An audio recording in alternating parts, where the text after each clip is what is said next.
ನಮಸ್ತೆ ಗೆಳೆಯರೇ, ಶ್ರೀರಂಗ ಮೀಡಿಯಾಗೆ ಸ್ವಾಗತ ಸುಸ್ವಾಗತ. ದಯಮಾಡಿ ಮೊದಲಿಗೆ ಈ ವಿಡಿಯೋವನ್ನು ನೋಡ್ತಾ ಇದ್ದರೆ ಸಬ್ಸ್ಕ್ರೈಬ್ ಮಾಡ್ಕೊಳ್ಳಿ, ಬೆಲ್ಲೈಕನ್ನು ಒತ್ತಿ. ನಾವೆಲ್ಲರೂ ಕೂಡ ಒಂದಲ್ಲ ಒಂದು ರೀತಿಯಾಗಿ ಉತ್ತರ ಕನ್ನಡ ಜಿಲ್ಲೆ ಮತ್ತು ದಕ್ಷಿಣ ಕನ್ನಡ ಜಿಲ್ಲೆಯಲ್ಲಿ ನಾವೆಲ್ಲರೂ ಕೂಡ ಒಂದಲ್ಲ ಒಂದು ರೀತಿಯಾಗಿ ಪ್ರವಾಸವನ್ನು ಮಾಡಿರ್ತೇವೆ. ಆ ಸ್ಥಳಗಳಲ್ಲಿ ಹಲವಾರು ಪುರಾಣಗಳನ್ನು ಕೂಡ ಕಥೆಗಳನ್ನು ಕೂಡ ಕೇಳಿದಿರ್ತೇವೆ. ಆ ಕ್ಷೇತ್ರಕ್ಕೆ ಪರಶುರಾಮ ಕ್ಷೇತ್ರ ಅಂತೇಳಿ ಹೆಸರು ಇದೆ. ಅದಕ್ಕೆ ಆ ರೀತಿಯಾಗಿ ಬರುವುದಕ್ಕೆ ಕಾರಣ ಏನು ಎಂದರೆ, ಹಿಂದಿನ ಸಂಚಿಕೆಯಲ್ಲಿ ತಿಳಿದುಕೊಂಡ ಹಾಗೆ ಭಗೀರಥ ಮಹಾರಾಜನು ತನ್ನ ಪೂರ್ವಜರಿಗೆ ಮುಕ್ತಿಯನ್ನು ಕೊಡಿಸುವುದಕ್ಕೋಸ್ಕರ ದೇವಲೋಕದಲ್ಲಿ ಇದ್ದಂತಹ ಗಂಗೆಯನ್ನು ಭೂಲೋಕಕ್ಕೆ ಕರೆತರುತ್ತಾರೆ. ಆ ಭೂಲೋಕಕ್ಕೆ ಕರೆತಂದಂತಹ ಸಂದರ್ಭದಲ್ಲಿ ಆ ಗಂಗೆಯು ಸಮುದ್ರಳಾಗಿ ಆ ಜಲದಲ್ಲಿ ತನ್ನ ಕ್ಷೇತ್ರದಲ್ಲಿ ಇರ್ತಕ್ಕಂತಹ, ಅಂದರೆ ಇವಾಗ ಏನು ಹೇಳ್ತಾ ಇದ್ದೇವೆ ಪರಶುರಾಮ ಕ್ಷೇತ್ರ ಅಂತೇಳಿ, ಆ ಕ್ಷೇತ್ರದಲ್ಲಿ ಇರ್ತಕ್ಕಂಥ ಭೂಲೋಕವು ಎಲ್ಲವೂ ಕೂಡ ಮುಳುಗಡೆಯಾಗುತ್ತದೆ. ಈ ಕ್ಷೇತ್ರವನ್ನು ಮೇಲೆ ತರಬೇಕು ಅಂದರೆ ಅದಕ್ಕೆ ಇರ್ತಕ್ಕಂತಹ ಶಕ್ತಿ ಯಾರಿಗೆ ಅಂದರೆ ಪರಶುರಾಮ ಮಹರ್ಷಿಗಳಿಗೆ ಮಾತ್ರ ಅಂತ ಹೇಳಿ ಅವರ ಬಳಿ ತಮ್ಮ ಚಿಂತನೆಯನ್ನು ನಿವಾರಿಸಬೇಕು ಅಂತ ಹೇಳಿ ಎಲ್ಲರೂ ಕೂಡ ಪ್ರಾರ್ಥನೆಯನ್ನು ಮಾಡಿಕೊಳ್ತಾರೆ. ಪರಶುರಾಮರು ತಕ್ಷಣ ಅಲ್ಲಿಗೆ ಆಗಮನವನ್ನು ಮಾಡಿ ಸಮುದ್ರ ರಾಜನನ್ನು ಗೋಕರ್ಣ ಕ್ಷೇತ್ರವನ್ನು ಬಿಡುವಂತೆ ಪರಿಪರಿಯಾಗಿ ಕೇಳ್ಕೊಳ್ತಾರೆ.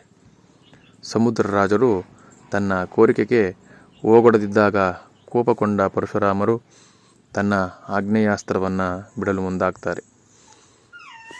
ಪರಶುರಾಮನ ಕ್ರೋಧದಿಂದ ಭಯಭೀತನಾದಂತಹ ಸಮುದ್ರ ರಾಜರು ಪ್ರತ್ಯಕ್ಷರಾಗ್ತಾರೆ. ನಾವು ತಮ್ಮಲ್ಲಿ ಎಲ್ಲವನ್ನು ಕೂಡ ಕೇಳಿದ್ದೇವೆ, ನೋಡಿದ್ದೇವೆ. ನಿಮ್ಮ ಧೈರ್ಯ ಪರಾಕ್ರಮಗಳನ್ನು ನಾವು ನೋಡಿದ್ದೇವೆ. ದಯಮಾಡಿ ಆ ರೀತಿಯಾಗಿ ಮಾಡಬೇಡಿ. ಆದ್ದರಿಂದ ನಾವು ನಿಮ್ಮ ಕೋರಿಕೆಯನ್ನು ಮನ್ನಿಸುತ್ತೇನೆ. ಆಗ ಪರಶುರಾಮರು ಗೋಕರ್ಣ ಕ್ಷೇತ್ರದಿಂದ 400 ಯೋಜನಗಳಷ್ಟು ನೀನು ಹಿಂದಕ್ಕೆ ಸರಿಬೇಕು ಅಂತೇಳಿ ಬೇಡಿಕೆಯನ್ನು ಇಡ್ತಾರೆ. ಆ ಋಷಿ ಮುನಿಗಳಿಗೆ ವಾಸಿಸಲು ಸ್ಥಳವನ್ನು ಮಾಡಿಕೊಡಬೇಕು ಅಂತ ಹೇಳಿ ಕೇಳ್ಕೊಳ್ತಾರೆ.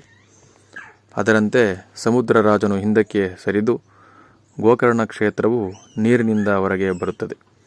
ಮುನಿಗಳು ಎಲ್ಲರೂ ಕೂಡ ಪರಶುರಾಮರನ್ನು ಶ್ಲಾಘನೆಯನ್ನು ಮಾಡುತ್ತಾರೆ. ಪರಶುರಾಮರು ಗೋಕರ್ಣೇಶ್ವರನನ್ನು ಶ್ರದ್ಧಾ ಭಕ್ತಿಯಿಂದ ಆರಾಧಿಸಿ ಪುನಃ ತಪಸ್ಸನ್ನು ಮಾಡುವುದಕ್ಕೆ ಮಹೇಂದ್ರದ ಪರ್ವತದ ಕಡೆಗೆ ಹೊರಡ್ತಾರೆ. ಆದ್ದರಿಂದ ಆ ಕ್ಷೇತ್ರಕ್ಕೆ ಪರಶುರಾಮ ಕ್ಷೇತ್ರ ಅಂತ ಹೇಳಿ ಇವತ್ತು ಕೂಡ ಪ್ರಾಶಸ್ತ್ಯ ಇದೆ.